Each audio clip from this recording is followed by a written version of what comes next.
diberitahukan kepada jamaah yang berada di luar, diharapkan untuk memasuki ruangan atau tempat yang sudah disediakan, karena pembacaan maulid akan segera kita mulai.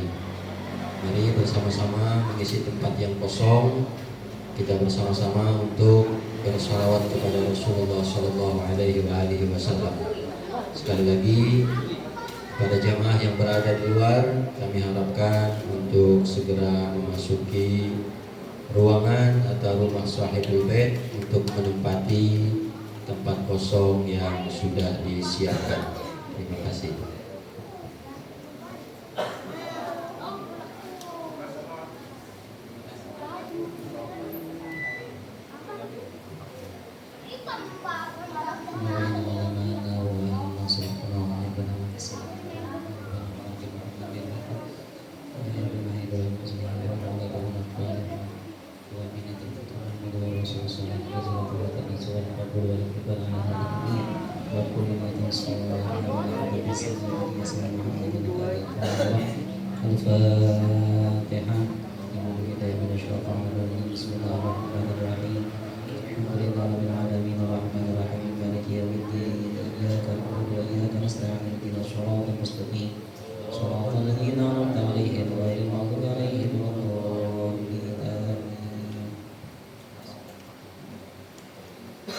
فقول معي نستغفر الله من جميع السيئات تبنا إلى الله من الكلام والحركات والسكنات والنون إلهي بالقبول لعملنا والدعوات ندخل مع طه وآله في صفوف الأولى ندخل مع طه وآله في صفوف الأولى ندخل طه وآله في صفوف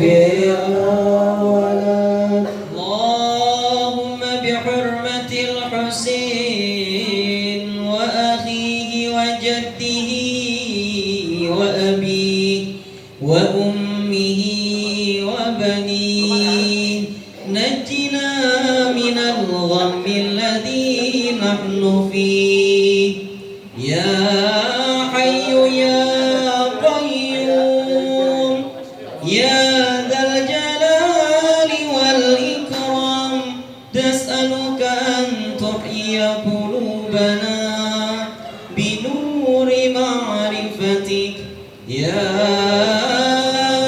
الله يا الله يا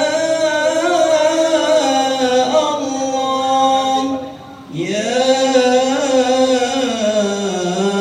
أرحم الراحمين يا رب صل على محمد يا رب صل عليه وسلم يا رب صل على محمد يا رب صل عليه وسلم يا رب صل على محمد حبيبك الشافع المشفع يا رب صل على محمد يا رب صل عليه وسلم يا رب صل على محمد أعلى الورى رتبة وأرفع يا رب صل على محمد يا رب صل عليه وسلم يا رب صل على محمد أسمى البرايا جاها وأوسع يا رب صل على محمد يا رب صل عليه وسلم يا رب صل على محمد واسلك بنا ربي خير مهيا يا رب صل على محمد يا رب صل عليه وسلم يا رب صل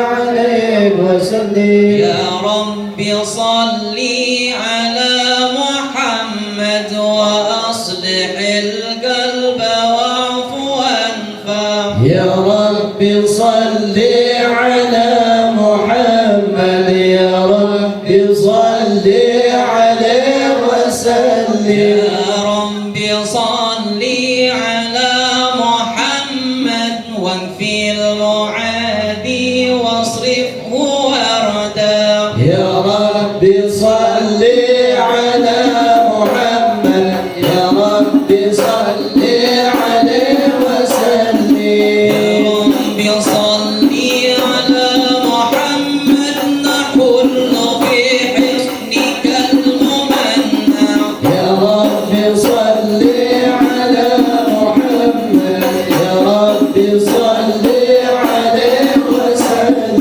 يا رب صل على محمد رب ارض عنا رضاك الأربع يا رب صل على محمد يا رب صل عليه وسلم يا رب صل على محمد واجمع لنا في الجنان مجمع يا رب صل على محمد يا رب صل عليه وسلم يا رب صل على محمد رفيق بنا خير خلقك اجمع يا رب صل على محمد يا رب صل عليه وسلم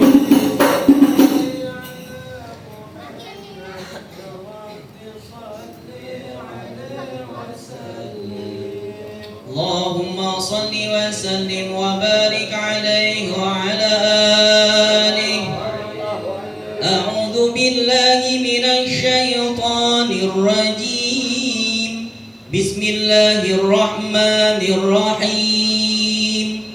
إنا فتحنا لك فتحا مبينا ليغفر لك الله ما تقدم من ذنبك وما تأخر ويتم نعمته عليك ويهديك صراطا مستقيما وينصرك الله نصرا عزيزا.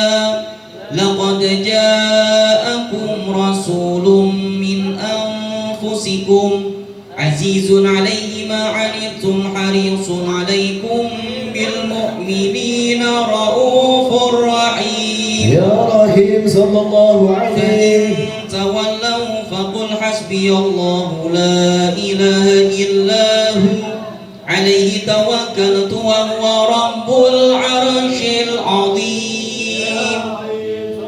إن الله وملائكته يصلون على النبي يا أيها الذين آمنوا صلوا عليه وسلموا تسليما.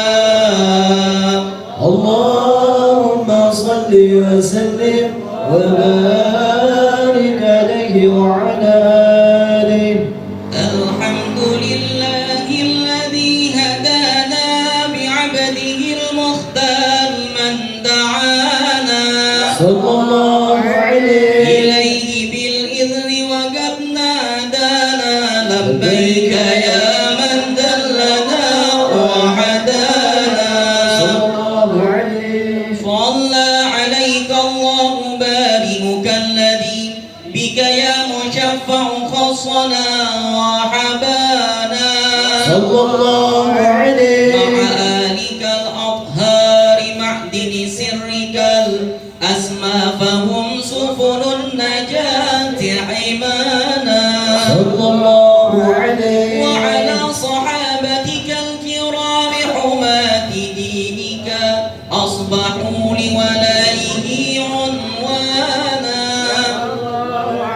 والتابعين لهم بصدق ما حدا حاد المودة هيج الأشجانا. صلى الله عليه والله ما ذو يرى الحبيب لدى المحب إلا وأضحى والها نشوانا. صلى الله عليه. أين المحبون الذين عليهم بذل النفوس مع النفائس هانا. صلى الله عليه. لا يسمعون بذكر طه المصطفى إلا بإن تعشوا وأذهب رانا. فانتجت الأرواح تشتاق اللقاء وتحن تسأل ربها الرضوانا. صلى الله عليه. حال المحبين كذا فاسمع إلى سير المشفع وارغ في الآذان. صلى الله عليه. واقصد إلى أوصاف طه المجتبى واعذر لقلبك يمتلي وجدانا. يا رب دائما على حبيبك من إليك دعانا. اللهم صل وسلم. نبأنا الله فقال جاءكم نور فسبحان الذي أمانا. والنور طه عبده من به في ذكره أعظم به منانا. هو رحمة المولى تعمل كونه فليفرحوا واغضوا به فرحانا.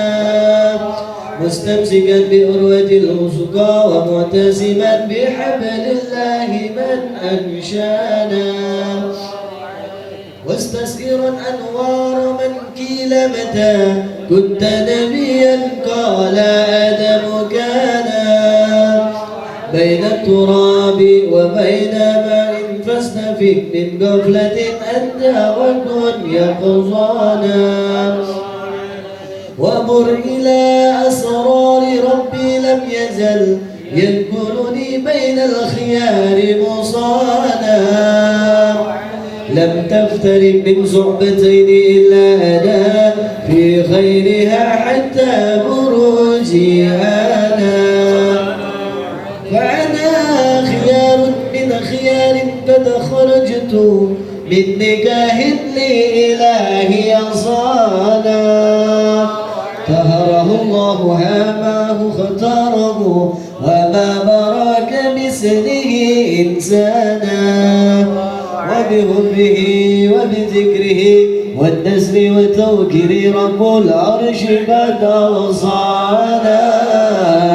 يا ربنا صل وسلم دائما.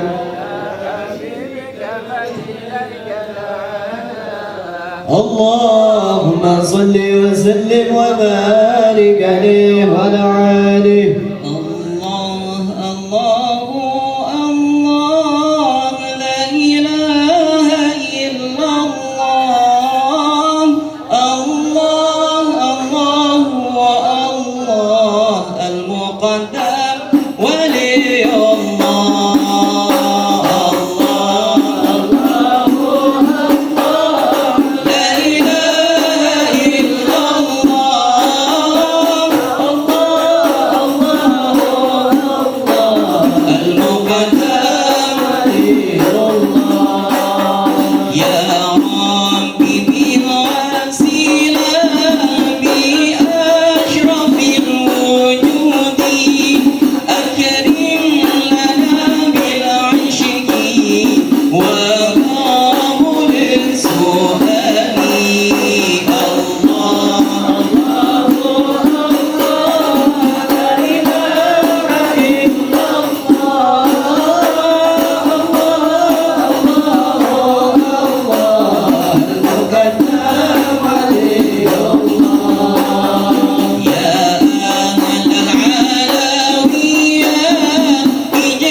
صل وسلم دائما على حبيبك من إليك دعانا اللهم صل وسلم وبارك عليه وعلى آله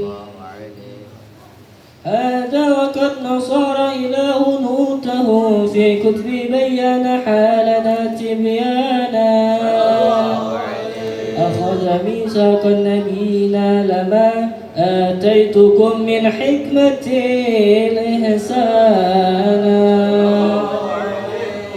وجاءكم رسولنا تؤمنون وتنصرون وتصبحون أعوانا قد بشروا أكوامهم بالمصطفى أعظم بذلك رتبة ومكانا فهو وإن جاء الأخير المقدم يمسون تحت لواء من نادانا يا أمة الإسلام أول شافعي ومشافعي أنا قد لا أتوانا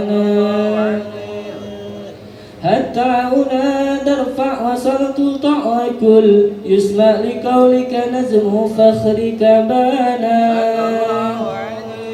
ولواء حمد الله جل بيدي ولا أولا آتي أنا الجنانا وأكرم خلقي على الله أنا فلقد حبك الله منه حنانا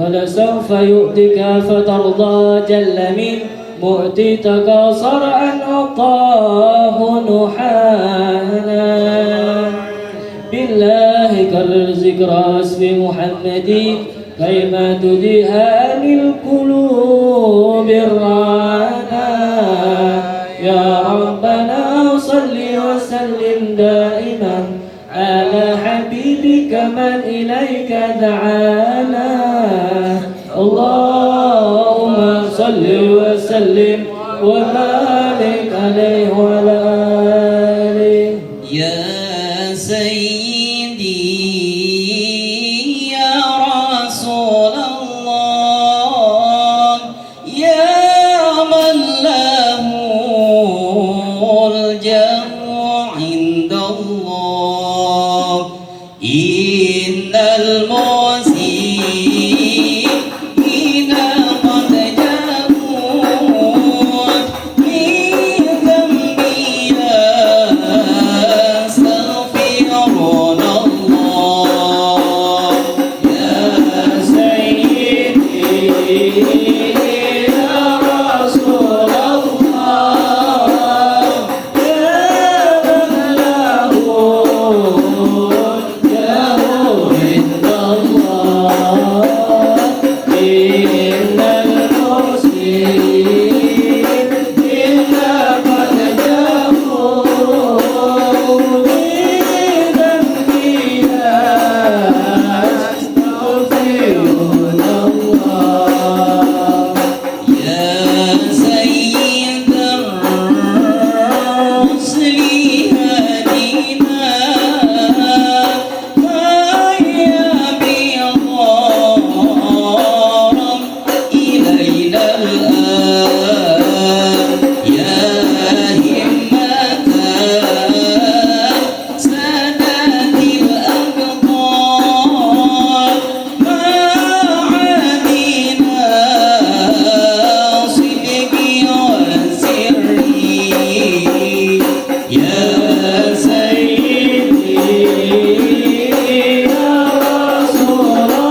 عليه وعلى آله.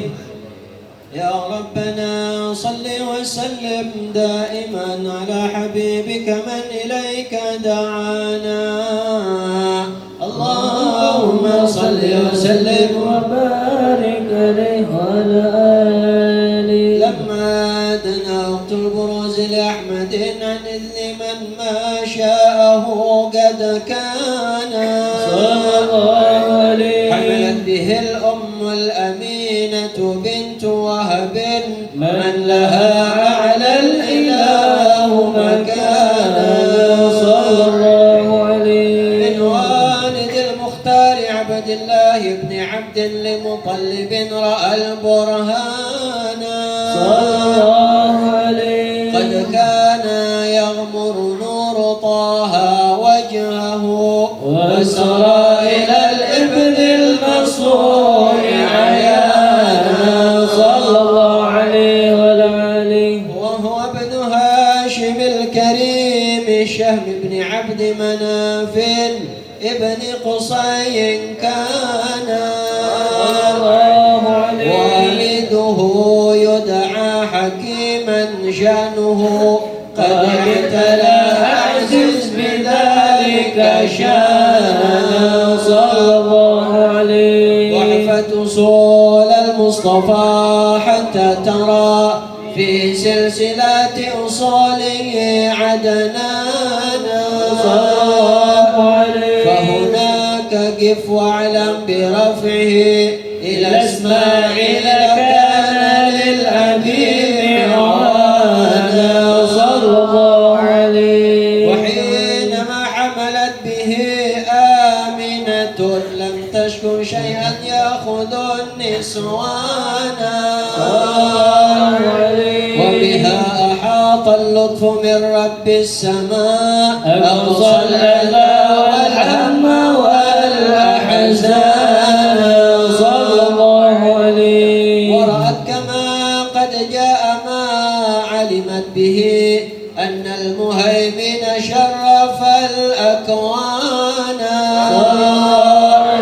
بنت هرما في بطنها فاستبشرت ودنا المخاض فأترعت رضوانا. سبحان الله الحمد لله ولا إله إلا الله والله أكبر. سبحان الله الحمد لله ولا إله إلا الله والله أكبر. سبحان الله الحمد لله ولا إله إلا الله والله أكبر. سبحان الله الحمد لله ولا إله إلا الله والله أكبر. ولا حول ولا قوة إلا بالله العلي العظيم. في كل لحظة أبدا عدد خلقه ورضا نفسي وزنة عرشي ومداد كلماتي. وتجلت الأنوار من كل الجهات فوقت ميلاد المشفع حانا. صلى الله عليه. وقبيل فجر أبرزت شمس الهدى ظهر الحبيب مكرما ووصانا. صلى الله على محمد صلى الله عليه وسلم. صلى الله على محمد صلى الله عليه وسلم. يا نبي سلام عليك، يا رسول سلام عليك، يا حبيب سلام عليك، يا رسول الله صلوات الله عليك. يا نبي سلام عليك، يا رسول سلام عليك.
الهادي المشفع يا الله اسقنا يا رب أجسنا يا الله بها يا عطار يا هبا يا الله ربي فاغفر لي ذنوبي يا الله ببركة الهادي المشفع يا الله واهدني العمر بحسنى يا الله واحسن الختم ومرجى يا الله ربي فاغفر لي ذنوبي يا الله ببركة الهادي المشفع يا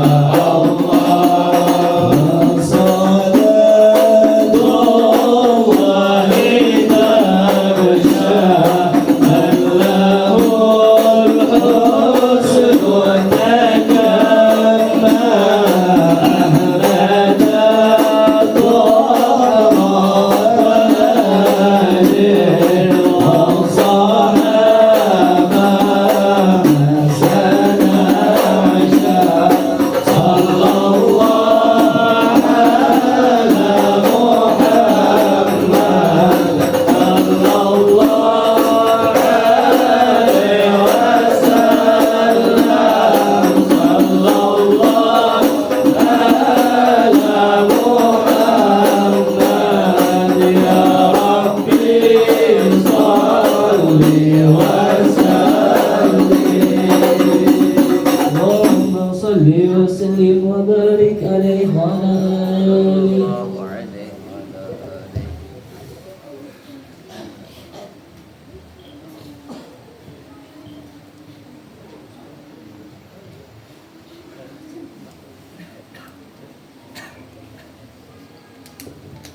بسم الله الرحمن الرحيم اللهم صل وسلم على سيدنا محمد وعلى آل سيدنا محمد ولقد أشرت لنظم أوصافه تحيي القلوب تهيج الأشجان والله قد أثنى عليه فمن يساوي القول منا أو يكون ثناء لكن حبا في السرائر قد دعا لمده صفة ربنا وحدانا وإذ امتزجنا بالمودة ها هنا نرفع أيدي فخرنا للواحد الأحد العلي إلهنا متوسلين بمن إليه دعانا مختاره وحبيبه وصفيه زين الوجود به الإله حبانا يا ربنا يا ربنا يا ربنا بالمصطفى اقبلنا أجب دعوانا أنت لنا يا دخرنا في هذه الدنيا وفي أخرانا أصلح لنا الأهوال واغفر ذنبنا ولا تؤاخذ رب إن أخطانا واسلك بنا في نهج طه المصطفى ثبت على قدم الحبيب خطانا أرنا بفضل منك طلة أحمد في بهجة عين الرضا ترعانا واربط به في كل حال حبلنا وحبال من ودى ومن والانا والمحسنين ومن أجاب نداءنا وذوي الحقوق وطالبا أوصانا والحاضرين وساعيا في جمعنا ها نحن بين يديك أنت ترانا ولقد رجوناك فحقق سلنا واسمع بفضلك يا سميع دعانا وانصر بنا سنة طه في بقاء الأرض واجمع كل من عادانا وانظر إلينا واسقنا كأس الهنا واشفي وعافي عاجلا مرضانا وقض لنا الحاجات واحسن ختمنا عند الممات وأصلحا عقبانا يا رب واجمعنا وأحبابا لنا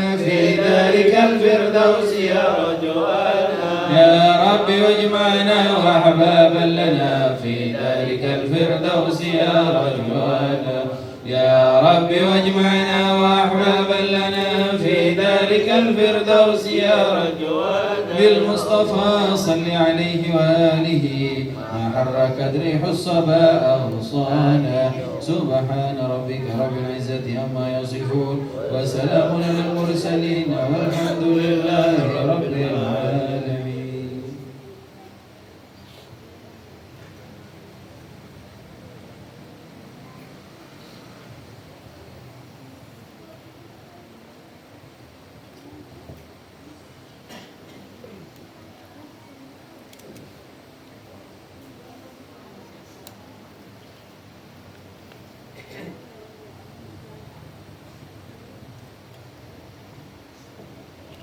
اللهم صل وسلم على سيدنا محمد وعلى آل سيدنا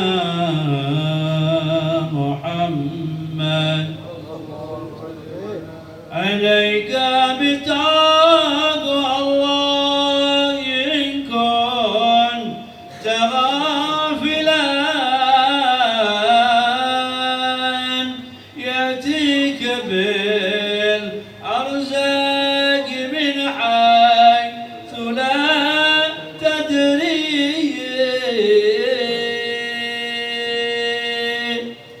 فكيف تخاف الفقر والله رازقا فقد رزق الطير والحوت في البحر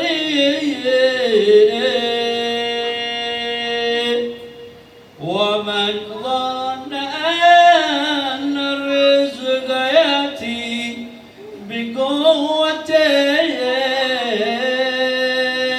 ما قال العصفور شيئا مع النسر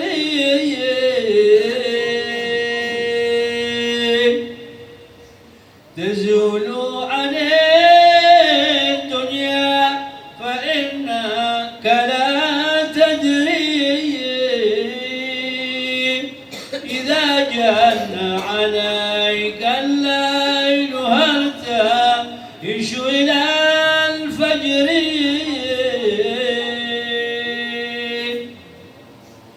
فكم من صحيح مات من غير علة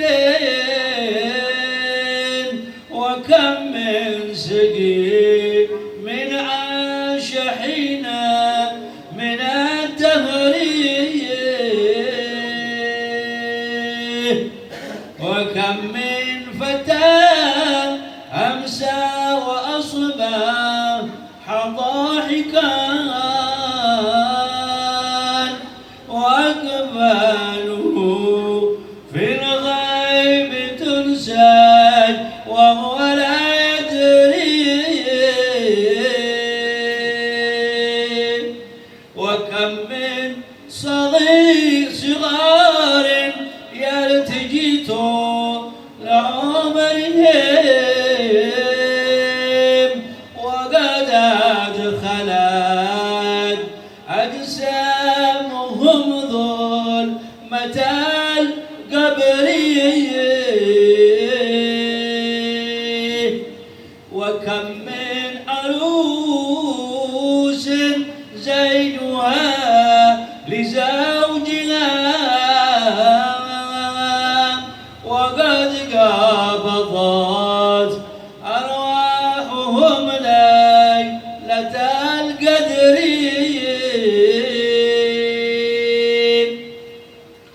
فمن عاش ألفا وألفين فلا بد من يوم يسير فيه إلى القبر والحمد لله رب العالمين.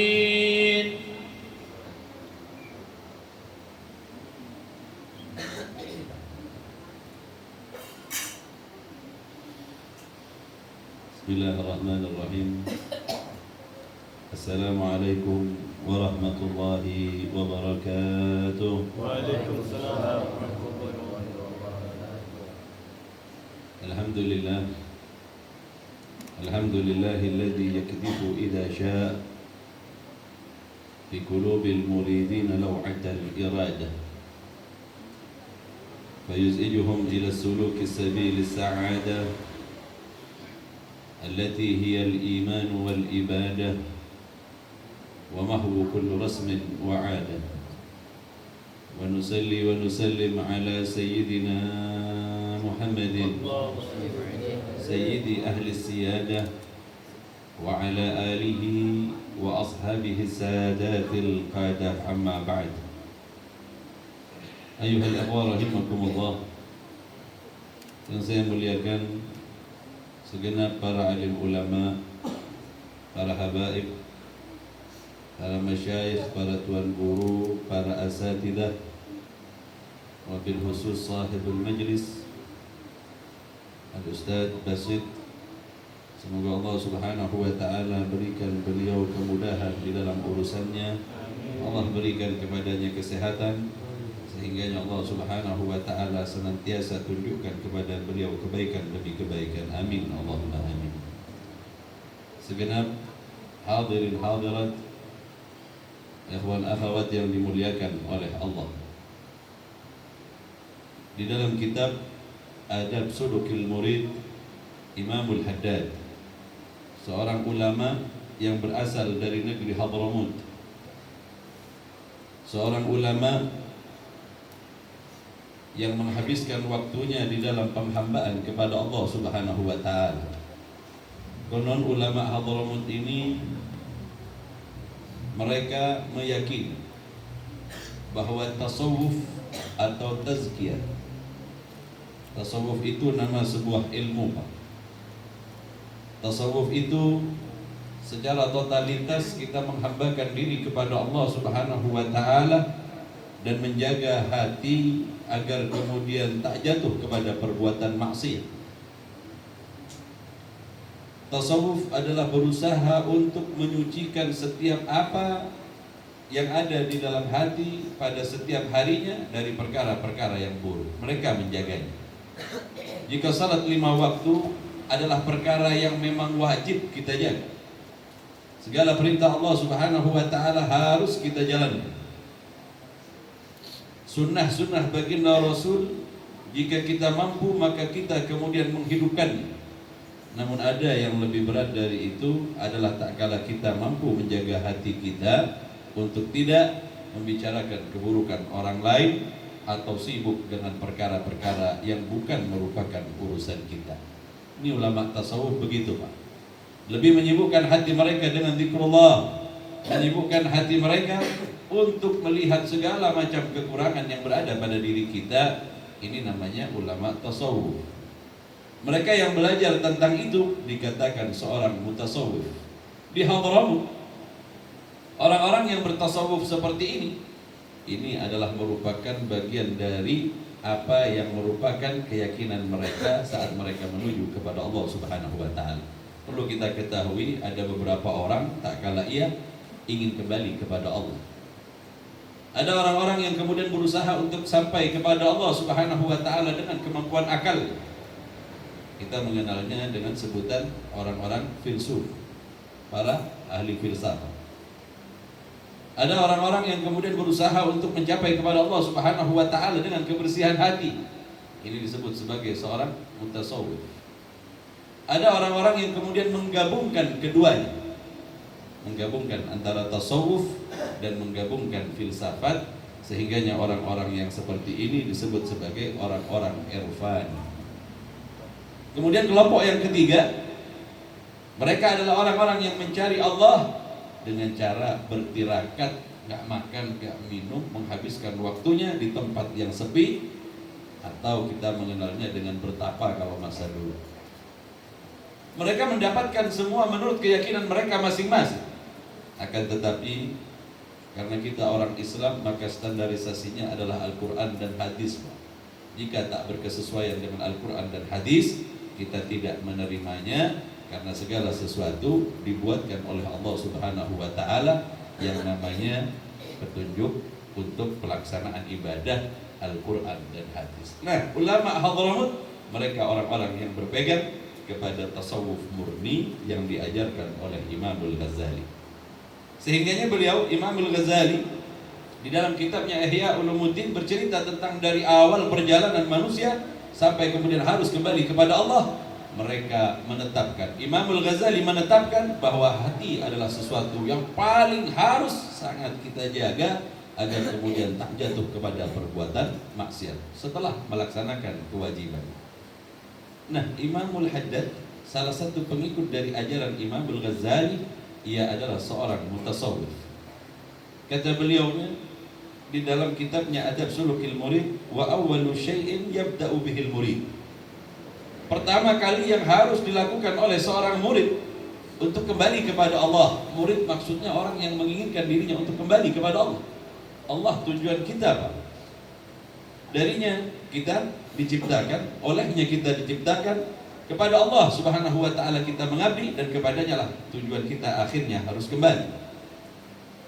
Afa hasibtum annama khalaqnakum abada. Apakah kalian menyangka kalian dijadikan dengan sia-sia? Wa inna ilaina la turja'un. Wa inna alaina la turja'un. Dan sungguh kepada kami kalian akan kembali. Allah tujuan kembalinya kita. Jika Allah tujuan kembali kita, maka persiapkan diri untuk berjalan menuju kepada Allah Subhanahu wa taala di waktu yang singkat, tak kala kita diberikan waktu di muka bumi ini. Kata beliau, pertama kali yang harus dilakukan oleh seseorang yang ingin kembali kepada Allah, fi tariqillahi tashihut taubah. Harus benar-benar bertaubat kepada Allah Subhanahu wa taala. Itu sebab seorang hamba yang betul ingin kembali kepada Allah, ia memulai perjalanannya menuju kepada Allah dengan pertaubatan. Bukan orang yang ingin kembali kepada Allah jika ia tidak bertaubat terlebih dahulu.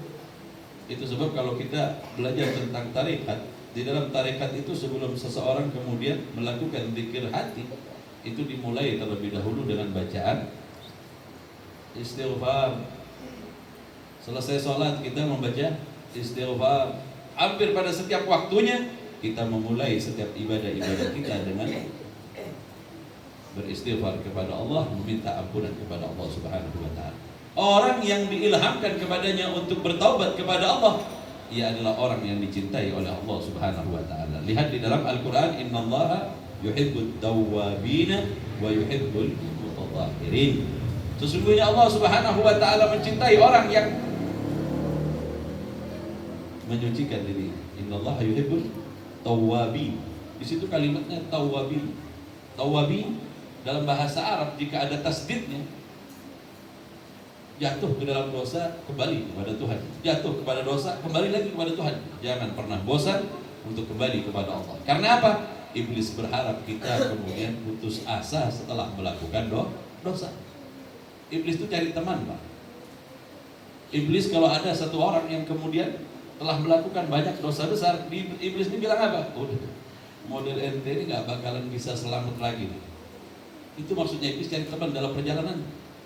Dan ketahuilah, setiap kali seorang hamba bertaubat kepada Allah Subhanahu wa taala, ia menjadi orang yang dicintai oleh Allah Subhanahu wa taala. Jangan pernah bosan untuk bertaubat, walaupun jatuh berkali-kali, walaupun jatuh ratusan kali, walaupun jatuh ribuan kali di dalam maksiat sekalipun, jangan pernah berputus asa, karena berputus asa bukanlah perbuatan kita. Yang putus asa itu iblis di dalam Al-Qur'an. Iblis berputus asa dari rahmat Allah Subhanahu wa taala. Ia tidak akan pernah mau kembali kepada Allah Subhanahu wa taala. Suatu ketika menangislah iblis datang kepada salah seorang nabi dari Bani Israel. Iblis datang, kemudian iblis bilang, wahai nabi Allah, wahai nabinya Allah, sampaikan kepada Allah bahwa ada di antara makhluknya yang ingin bertaubat kepadanya. Kata nabi ini, tak ada yang menghalangi seorang hamba untuk bertaubat kepada Allah. Nggak ada. Taubat aja ini kepada Allah. Tolong, melalui engkau sampaikan. Pasti Allah akan mendengarkan apa yang kau minta. Allah pasti akan mengabulkan apa yang kau minta. Maka berdoalah Nabi ini dan meminta kepada Allah Subhanahu wa taala. Ketika meminta kepada Allah, turunlah malaikat Jibril dan malaikat Jibril menyampaikan kepada Nabi tadi. Ya Nabi Allah, sampaikan kepada orang, kepada makhluk yang hendak bertaubat itu, kata Allah Subhanahu wa taala, untuk bersujud di kuburan Adam alaihissalam. Setelah disampaikan, Iblis bilang apa? Masa hidup dulu saya nggak sujud, waktu udah mati begini suruh sujud? Nggak bakalan.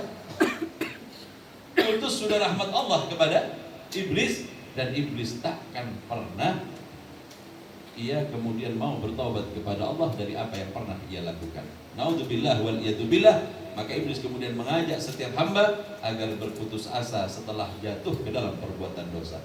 Jangan pernah berputus asa dari apa yang dilakukan oleh kita dari perbuatan dosa, sehingga suatu ketika jika benar di dalam pertaubatan kita kepada Allah Subhanahu wa taala, Allah akan menarik kita dan merubah kita menjadi orang yang jauh lebih baik daripada yang sebelumnya. Jika kita nggak bosan-bosan. Innallaha yuhibbut tawwabin. Allah mencintai orang yang banyak bertaubat kepada Allah dan banyak melakukan dosa. Dan kita memang tempat melakukan dosa. Jangan kemudian karena satu kali atau dua kali melakukan kebaikan merasa kita diri paling sempurna. Demi Allah, Allah akan permadukan kita dengan jatuhnya kita ke dalam sebuah perbuatan dosa, agar kita sadar bahwa sesungguhnya kita bukanlah makhluk yang sempurna dan diminta kita untuk kembali kepada Allah Subhanahu wa taala. Maka orang yang menginginkan untuk kembali kepada Allah, ia harus sahih di dalam pertaubatan. Lalu orang yang sahih di dalam pertaubatannya itu seperti apa? Banyak diceritakan di zaman baginda Rasul sallallahu alaihi wasallam. Ada seorang wanita yang bernama Al-Ghamidiyah di zaman baginda Rasul sallallahu alaihi wasallam. Seorang perempuan bernama Al-Ghamidiyah. Dia datang kepada baginda Rasul sallallahu alaihi wasallam dan dia sampaikan, "Ya Rasulullah, sucikan saya. Bersihkan saya ya Rasulullah." Rasulullah yang tadinya melihat kepada perempuan tadi ini, kemudian baginda Rasul berpaling berbicara dengan sahabat yang lain. Seolah-olah baginda Rasul sallallahu alaihi wasallam tak mau menerima apa yang akan disampaikan olehnya dari sebuah kesalahan. Itu Rasulullah Pak nggak senang dengerin kesalahan orang. Dan kita jangan suka-suka dengerin curhatan orang. Akan mengganggu di dalam setiap ibadah kita kalau kita dengerin hal-hal yang nggak bagus. Kalau kita tahu rahasia orang lah, kita pegang sebuah rahasia orang. Ketika orang itu lewat, kira-kira yang kita bayangin apa? Ini orang dulu pernah jatuh ke perbuatan maksiat, lalu kita merasa diri paling baik. Itu sebab Rasulullah SAW mengajarkan terlebih dahulu kepada kita untuk tidak mendengarkan. Kemudian perempuan tadi ini berpindah ke hadapan baginda Rasul dan berkata, "Ya Rasulullah, sucikan saya." Kembali baginda Rasul berpaling ke arah yang lain dan tidak memperhatikan wanita ini. Artinya, kata para ulama, sebenarnya jika dosa yang nantinya diceritakan olehnya cukup ia bertaubat kepada Allah Subhanahu wa taala sudah. Tetapi perempuan ini merasa resah dengan dosa yang diperbuat. Satu tanda bahwa kita benar-benar sahih di dalam pertaubatan kita, benar di dalam pertaubatan kita, bersungguh-sungguh dalam perbuatan kita, adalah tak kala kita merasa dunia ini menjadi sempit bagi kita. Ini perempuan begitu, dia merasa sesak di dunia ini dengan perbuatan dosanya, sehingga ia datang kepada baginda Rasul. Ketahuannya apa? Walaupun baginda Rasul menghadapkan ke wajah yang lain, ke tempat yang lain, maka perempuan ini kemudian berkata lagi, "Ya Rasulullah, sucikan aku." Nggak bosan. Kata baginda Rasul sallallahu alaihi wasallam, "Apa yang kau lakukan?" Mulailah ia bercerita, "Ya Rasulullah, sesungguhnya aku telah berzina dan aku sedang mengandung bukti bahwa aku berzina." Kata baginda Rasul, "Pulanglah." Perempuan itu berkata, "Demi Allah, aku tidak akan pulang sebelum engkau menyucikan." Ia meminta agar dia diberikan sebuah hukuman sesuai dengan apa yang diperintahkan oleh Allah. Ia sebenarnya meminta rajam kepada baginda Rasul agar dirinya disucikan. Tapi kata baginda Rasul, "Pulanglah." Berkali-kali ia meminta kepada Rasulullah agar dibersihkan. Terakhir baginda Rasul berkata kepadanya, "Pulanglah dan biarkan anak di dalam rahimmu untuk terlebih dahulu lahir, dan apabila ia sudah lahir nantinya, datanglah engkau kemari lagi." lumayan waktunya, cukup panjang, berbulan-bulan waktunya. Ini kadang kalau kita nggak betul-betul sahih di dalam peribadatan, udah berubah gitu. Jangan kan berbulan-bulan, dapat 2 minggu udah merasa bersih lagi kita. Wah, nggak punya dosa sama sekali 2 minggu nih. Padahal kita ingat tuh dosa. Kata para ulama, orang yang berbuat dosa dan bersungguh-sungguh di dalam pertaubatannya, gelisah hati. Begitu juga Ghamidiyah, berbulan-bulan lamanya setelah anak itu lahir, baru saja lahir, dia langsung menuju kepada baginda Rasul dan datang, ya Rasulullah, sucikan aku. Berbulan-bulan waktunya, ia sedikit pun tidak merubah keinginannya untuk disucikan kepada baginda Rasul SAW. Kata baginda Rasul, apakah kau melahirkan? Ini anaknya ya Rasul. Kau susui dulu, hendaklah kau menyapihnya terlebih dahulu selama 2 tahun. Seolah-olah baginda Rasul memperpanjang waktu hingga nanti wanita ini tidak akan kembali kepadanya. Baiklah ya Rasul. Maka kemudian Ghamidiyah memeliharanya. 2 tahun lamanya ia menyusui, sampai si anak tadi ini sudah bisa pegang roti sendiri. Kembali Ghamidiyah membawa anak tadi dan menghadap kepada baginda Rasul sallallahu alaihi wasallam. Pertama berbulan-bulan, yang kedua 2 tahun setelahnya. Ia masih belum pernah berubah, dia masih gelisah dan dia merasa resah atas dosa yang telah dikerjakannya. Ini sidqut taubah, ini kesungguhan di dalam bertaubat kepada Allah Subhanahu wa taala. Datang kepada baginda Rasul sallallahu alaihi wasallam. Kata Al-Ghamidiyah, ya Rasulullah, sucikan saya. Sungguh aku merasa bahwa bumi ini menjadi sempit dan seolah-olah aku tertekan oleh bumi ini, sehingga tak pernah tenang pada setiap hariku setelah aku melakukan dosa. Ya Rasulullah, sucikan aku. Maka baginda Rasul sallallahu alaihi wasallam meminta kepada para sahabat untuk menanam Ghamidiyah sampai di dadanya. Kemudian diminta para sahabat untuk mengambil batu sebesar segenggam. Kemudian dilemparkanlah batu tadi hingga Ghamidiyah meninggal.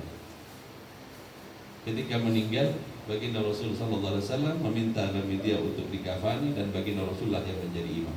Saat baginda Rasul menjadi imam, ada satu sahabat menarik pakaian baginda Rasul sallallahu alaihi wasallam. Atusalli ala zani ya Rasul? Apakah engkau akan salat untuk seorang perempuan yang telah berzina ya Rasul? Kata baginda Rasul, tidakkah engkau melihat bagaimana kesungguhannya di dalam bertaubat kepada Allah? Ini satu ajaran dari baginda Rasul. Jangan pernah menghukumi seseorang karena perbuatan dosa yang dia kerjakan. Jika Allah membalikkan keadaan, Allah adalah zat yang mugallibal qulub, zat yang mampu membolak-balikkan hati. Ketahuilah, jika orang berdosa kemudian kau pandang dengan dosanya senantiasa, ketahuilah, bukan orang tadi yang punya dosa, tetapi kita yang kemudian penuh dengan prasangka yang tak seharusnya ada. Orang berdosa kepada Allah, bukan kepada kita. Lalu mengapa kemudian kita lebih banyak mengingat kesalahan orang lain dibandingkan mengingat kesalahan kita sendiri? Kita bukan manusia yang sempurna, sehingga kita diminta bertaubat pada setiap saatnya kepada Allah Subhanahu wa ta'ala. Salatlah baginda Rasul, usai salat baginda Rasul kemudian mengangkat anak tadi. Siapa yang akan menjadi kafil bagi anak ini? Siapa yang akan memeliharanya? Kata baginda Rasul sallallahu alaihi wasallam. Maka ada seorang sahabat yang kemudian mengkafilnya, baginda Rasul menjaminnya, kelak kau akan menjadi tetanggaku di dalam surga Allah Subhanahu wa ta'ala. Di sini kita tahu, nggak ada ceritanya anak yang kemudian dilabeli dengan perbuatan orang tuanya. Gara-gara orang tuanya yang melakukannya, kemudian dia dikatakan dengan perkataan yang tak sepantasnya, dan itu bukan perbuatan dia. Naudzubillah wal iyadzubillah, sidqut taubah. Sesungguh-sungguhnya taubat adalah tak kala kita melakukannya kemudian datang kegelisahan di dalam hati kita.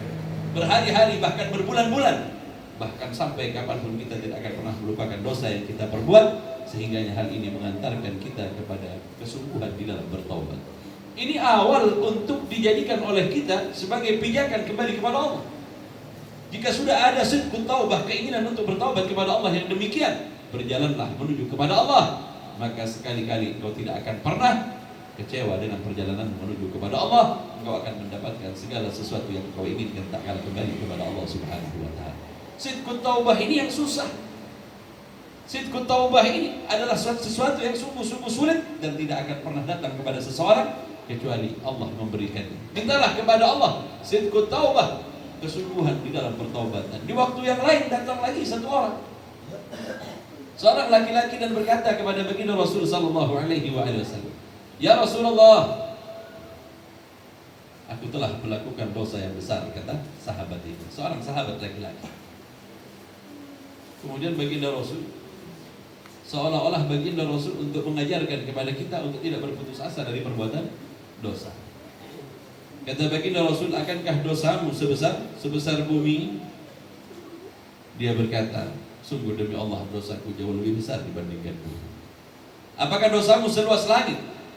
"Sungguh demi Allah, dosaku pun jauh lebih luas dibandingkan langit." Kemudian baginda Rasul berkata, "Adakah dosamu sebesar arsy-Nya Allah?" "Ya Rasulullah, aku tak memiliki pengetahuan tentang arsy, tetapi aku merasa bahwa dosaku jauh lebih besar lagi dibandingkan arsy Allah." Sidqut taubah, merasa bahwa dosa yang dikerjakannya adalah dosa yang terbesar. Kalau kita menganggap remeh sama dosa, walaupun kecil dosa tadi, kita meremehkannya, ini bisa jadi dosa besar, Pak. Meremehkan dosa kecil bisa jadi dosa besar. Cuma sekali aja ninggalin sholat. Ketika engkau menganggap remeh tentang apa yang kau lakukan, ketahui hal yang remeh jika dilakukan kepada Allah bukan perkara yang remeh, akan tetapi menjadi hal yang besar di hadapan Allah Subhanahu wa ta'ala. Sampai kemudian baginda Rasul sallallahu alaihi wasallam bertanya kepada si laki-laki tadi, "Akankah dosamu lebih luas dari ampunan Allah?" Ketika itulah kemudian dia menundukkan dirinya dan berkata, "Sungguh maghfirah, ampunan Allah jauh lebih luas dibandingkan dosa saya." Lalu baginda Rasul menasihati agar dia tidak berputus asa dari apa yang namanya dosa. Jangan pernah putus asa. Karena apa? Maghfirah Allah jauh lebih luas. Tapi ingat, jangan ngentengin juga. Gampang, ntar kalau sudah kita taubat. Kadang juga ada orang yang bilang, udahlah umroh, sekali ngeliat Ka'bah udah lebur dosa kita. Hal yang begini kemudian menjadi perkara tak kala ia meremehkan dosa, melabelkan Allah kepadanya sebagai perbuatan dosa besar yang sulit diampuni karena dosa tadi dikerjakan kepada Allah Subhanahu wa ta'ala. Na'udzubillah wal iyad. Lalu sahabat ini berkata lagi, "Ya Rasulullah, saya telah melakukan dosa ini. Lalu bagaimana ya Rasulullah? Bagaimana ya Rasulullah jika kelak apa-apa yang ada di sekitar saya menjadi saksi atas apa yang saya kerjakan?" Di dalam Al-Quran, di dalam surat Al-Zalzalah diceritakan tentang orang-orang yang berbuat dosa, hari di mana bumi memuntahkan segalanya, mengeluarkan segalanya.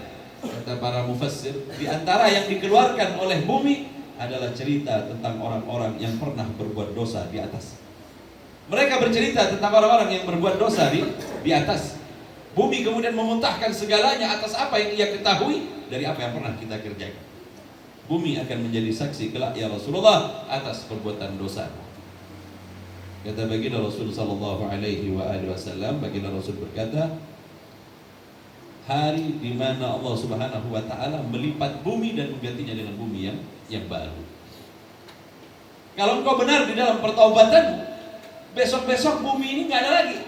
Karena bumi ini akan dilipat oleh Allah Subhanahu wa taala dan diganti dengan yang baru. Ini kalau benar-benar di dalam taubat. Kalau enggak, ya tetap bumi itu akan menjadi saksi atas apa yang kita kerjakan. Setiap tumbuhan, setiap binatang yang menyaksikan perbuatan dosa kita, semuanya akan bercerita tentang segala sesuatu yang pernah kita kerjakan. Tetapi tak kalau Allah Subhanahu wa taala mengampuni hamba tadi, maka digantilah bumi ini dengan bumi yang lain, sehingga ia tak bersaksi bagi orang-orang yang kemudian berbuat dosa di atas. Ya Rasulullah, jika bumi ini telah diganti, lalu bagaimana dengan dua malaikat yang ada di sisi kanan dan kiri yang mencatat segalanya? Ma li hadzal kitab la yughadiru saghiratan wala kabiratan illa ahsaha. Ini kitab apa? Yang kecil, yang besar, bahkan yang paling kecil sekalipun ditulis oleh malaikat tadi. Ya Rasulullah, bagaimana dengan dua malaikat yang kanan dan kiri yang mencatat segala sesuatu yang pernah aku perbuat? Jika benar di dalam pertaubatanmu kepada Allah, Allah membuat keduanya lupa atas apa yang engkau lakukan. Jika benar, jika sahih pertaubatan kita. Lalu sahabat ini bertanya, bukankah Allah di dalam Al-Quran menyebutkan kepada kita Yauma di dalam surat Yasin, Al-yawma nakhtimu ala afwahi wa tukallimuna aydihim wa tashhadu arjuluhum bima kanu. Di surat apa itu? Yasin. Hari di mana Allah Subhanahu wa taala kunci mulut kita dan tangan berbicara, kaki bersaksi, segala sesuatu yang ada pada diri kita bersaksi kepada Allah Subhanahu wa taala. Jadi kita ini saksi bagi perbuatan dosa kita sendiri. Hari di mana tubuh kita sendiri akan bersaksi kepada Allah atas segala perbuatan buruk kita. Bagaimana ini ya Rasulullah? Kata baginda Rasul sallallahu alaihi wasallam, jika benar di dalam pertaubatanmu kepada Allah, Allah kunci semuanya sehingga tidak memberikan laporan kepada Allah. Tiba-tiba sahabat ini berkata, baiklah, bumi telah diganti, para malaikat dibuat lupa seluruh tubuh, kemudian oleh Allah Subhanahu wa taala dikunci untuk tidak berbicara tentang keburukan kita. Lalu bagaimana dengan Allah dan yang menyaksikan segala? Dengan wajah apa ya Rasulullah aku harus menghadap kepada Allah? Maka menangislah baginda Rasul sallallahu alaihi wasallam. Sebab itu berusahalah kalian untuk tidak jatuh ke dalam perbuatan dosa. Dari ini kita tahu bahwa orang jika berdosa dan betul-betul sahih di dalam pertaubatannya, dia merasa dirinya hina, dia merasa dirinya telah melakukan perbuatan dosa sehingga resah, gelisah hatinya, dan ia tak pernah merasa apa yang ia kerjakan adalah perkara yang kecil, dan ia senantiasa merasa apa yang ia lakukan dari dosa adalah sesuatu yang menghimpitnya dan sesuatu yang berat bagi dirinya. Ini sidqut taubah, ini benar-benar bertaubat kepada Allah. Jika sidqut taubah belum datang kepada kita, lalu kapankah kita akan kembali kepada Allah Subhanahu wa taala? Ayuhal ikhwah rahimakumullah, maka dimulai dari inilah pertaubatan, dimulailah dari inilah perjalanan kita menuju kepada Allah dengan bertaubat kepada Allah Subhanahu wa taala, dengan tashihus taubah, dengan sahihnya taubat ilallah taala min jami'id dzunub, dari setiap dosa yang pernah kita lakukan.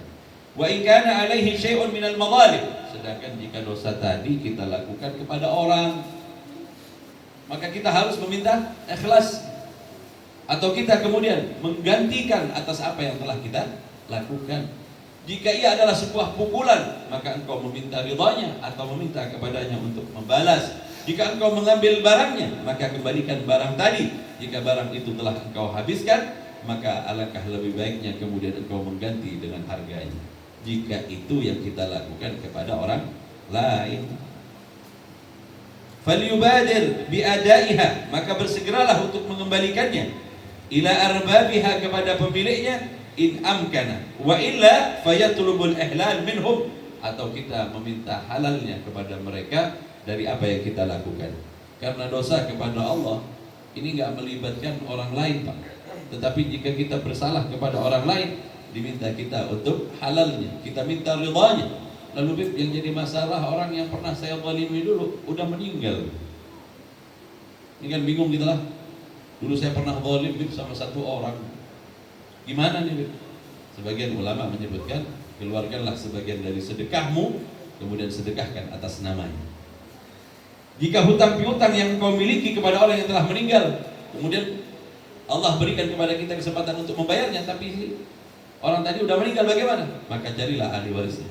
Jika tak ada ahli warisnya, maka carilah sebuah tempat yang sekiranya hal itu kemudian mendatangkan pahala yang tak habis kepada orang yang telah meninggal tadi.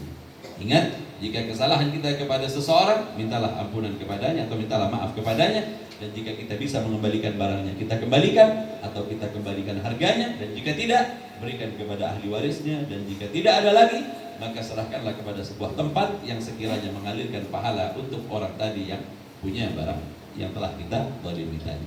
Tetapi ketika kepada Allah, kita diminta untuk tashihut taubah, sahihnya pertaubatan kita.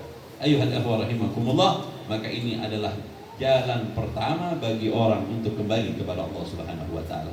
Bertaubatlah kita kepada Allah Subhanahu wa taala dengan menyebut istighfar. Bertaubatlah kita dari segala sesuatu yang merupakan kelalaian kita. seandainya kita telat di dalam sholat, seandainya kita kurang di dalam segala sesuatunya, maka tutupilah dengan amal-amal yang lain, sehingganya kita dikatakan sebagai orang yang hendak membenahi diri, berarti kita disebut orang yang sahih di dalam pertaubatan kita. Semoga Allah Subhanahu wa taala menjadikan kita orang-orang yang mau kembali kepada Allah. Allahumma ja'alna minat tawabin wa ja'alna minal mutatahhirin wa ja'alna min ibadika salihin, amin Allahumma amin. Ayuhal akhwah rahimakumullah, sekedar yang bisa saya sampaikan di dalam kitab Adab Sulukil Murid di dalam karangan Imamul Haddad, sebagai awal dari perjalanan seorang hamba, hendaklah ia bertaubat terlebih dahulu agar perjalanannya kepada Allah adalah perjalanan yang nantinya senantiasa mendapatkan inayah dari Allah Subhanahu wa taala. Amin Allahumma amin. Ayuhal ikhwah rahimakumullah, hadirin hadirat yang dimuliakan oleh Allah, ini yang bisa saya sampaikan, kurang lebihnya mohon maaf yang sebesar-besarnya. Wabillahi taufiq wal hidayah wal ridha wal inayah. Wassalamualaikum warahmatullahi wabarakatuh.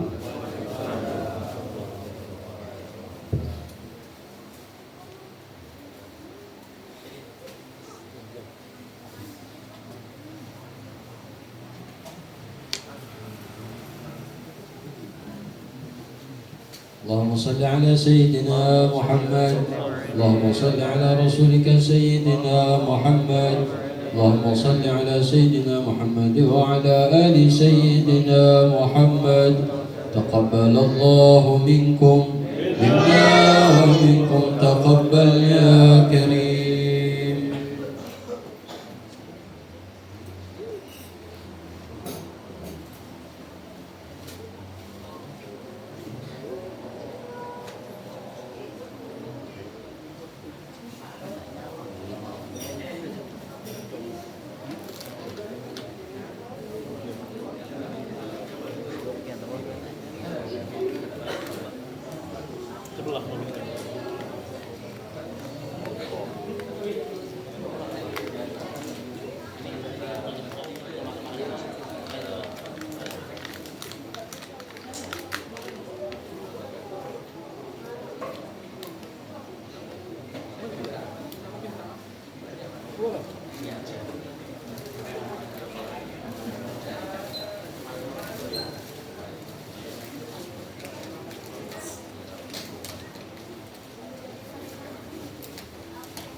Siapa masangnya?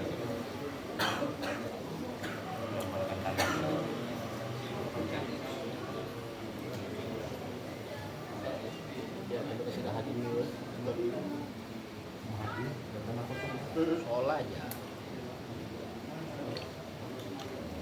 Kemudian rest area gitu.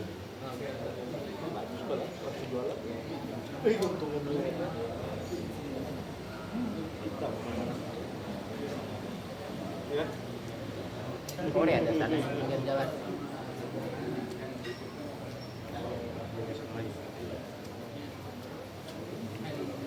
Oh iya, ada fotoan lagi.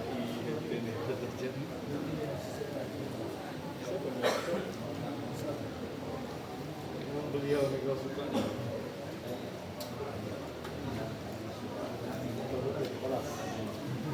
Hadapkan rumahnya loh.